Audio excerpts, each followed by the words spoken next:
I'm so happy to be with you here today. Thank you so much for joining us. Thank you. It's my pleasure. Anna, would you tell me a bit about your work? Tell me the roles that you're involved in right now. I'm the founder of the World Youth Alliance, and the World Youth Alliance has had the great opportunity to develop two new projects, a curriculum project that's being tested and developed for kindergarten through grade 12, and a women's health project called FEM. And would you tell us more about the World Youth Alliance, how it came to be, and what exactly its mission is? Yeah, the World Youth Alliance was founded 17 years ago in New York at the United Nations. It was founded during a population and development conference hosted by the UN.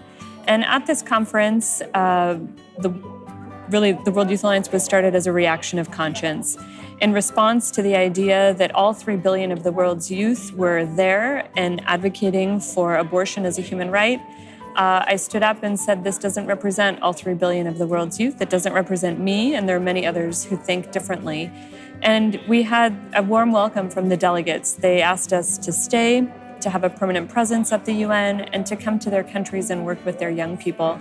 So this was really the beginning, and we saw that the World Youth Alliance could be a voice for young people to promote the dignity of each and every human person and to offer a vision of what it would be to really build flourishing societies that would place the human person at the center. So how do young people support the World Youth Alliance? How can they become part of it? The most important thing is for young people to join us online. It's easy to become a member. You have to be between the ages of 10 and 30, and then sign our charter. Our charter basically says that the dignity of the person is intrinsic and inviolable, that this begins from the moment of conception and extends through natural death, and that the family is the place where this is first nurtured and taught to us, this value and worth that we have as human persons. And our members sign this to say, yes, I agree to these principles, and also, yes, I'm going to try to live my life in this way, respecting myself and respecting this dignity of each and every human person. Wow. And what kind of projects or initiatives does the Alliance work on? We have a lot of education and training opportunities for young people. Many of these are online. Our certified training program is online and free to try to make that available around the world. We have conferences hosted by each of our regions. We have offices in New York, Brussels, Beirut, Manila, Nairobi, and Mexico City. And through these offices, we reach out to our members, over 135,000 individual members and over 1 million members through organizations that we work with in 167 countries. So we work with them to really understand and articulate this idea, who are we as human persons? And how does this relate to the way we live our lives? We have research papers and fact sheets online. And then we invite our members to work with us online through social media, through campaigns that we run.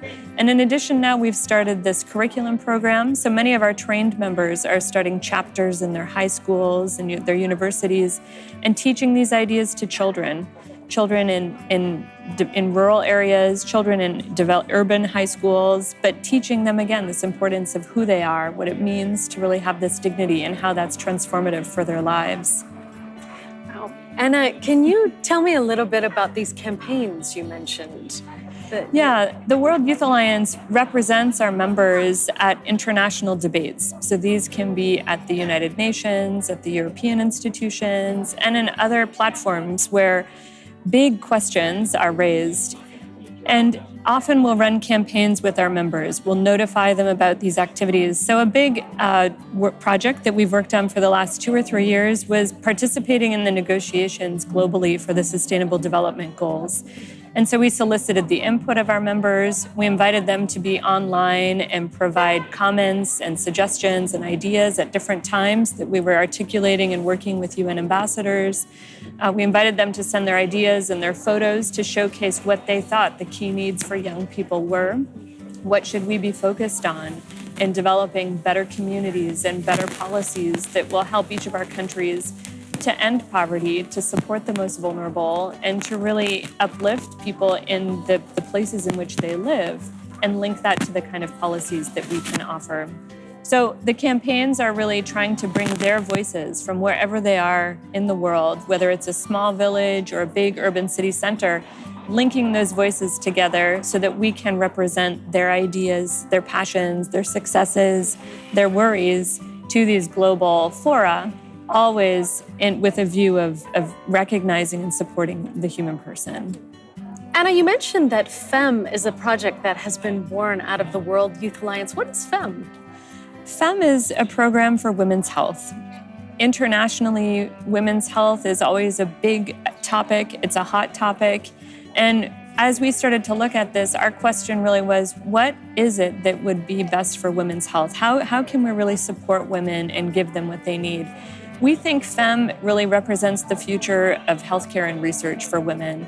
FEM is focused on educating women about who they are and how their bodies work. We want women to be empowered so that they know what's happening in their bodies and they can make healthy decisions. We know that when women know how their bodies work, how their cycles work, what the symptoms are that they're experiencing, that they make better, healthier choices for everything, how they respect themselves and how they interact with others. But we also know that many times things can go wrong, and this is because women's bodies are complex, and they're really working in an important way with these shifting hormones that we're very familiar with, like estrogen and progesterone, but over a dozen that most of us have never heard of. And so to understand the symptoms we often have, migraines, acne, headaches, weight gain, pain, irregular cycles, all of these things are often caused by hormonal insufficiencies. And so what FEM is really working towards is equipping and educating women to understand their body, to identify and know when things go wrong, and then to know how to find the healthcare and support they need so that we can work with doctors who don't just mask those symptoms, but who can really diagnose and treat the underlying cause and restore their health. So who are you working with in this project? FEM partners for our medical research and development with another organization called the RHRI, the Reproductive Health Research Institute. And this institute is really looking at all of the research that we have in the world today, particularly in the area of reproductive endocrinology. So this is the study of hormones. And we know that this is essential to understanding women's health and to helping them move forward. So FEM is partnering so that we can provide online education and information. We're developing technology so that women can have personalized health records and track their own symptoms and bodies with an iPhone app and an Android, and link that to all of the research that these medical experts are developing all over the world and interpret that data for them based on what they're experiencing and based on what they need. I think one of the exciting things about both our curriculum program, which really teaches this idea of human dignity, is that we can give this to families and schools, and they can begin to implement this in their communities where they are. We now have a way to really walk with and encourage and show our young people their dignity and value as human beings, and we can start very young. We can start answering these questions they have about themselves. Who am I? What is my place in the world? How can I pursue excellence?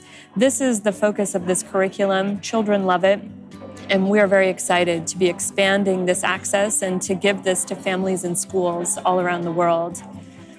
With FEM, what I think is exciting is that we can empower women, and we're also empowering health workers. We can take what has been specialist knowledge that very few people had access to and very few even knew, and now we can train nurse practitioners, we can train physician's assistants, we can bring this advanced care almost like an intellectual pill. We can give this information to people so that they can better provide for themselves, for their families, and they can give better care to their patients. Anna, thank you so much for sharing this with us. And thank you for being here with Voice of the Vatican.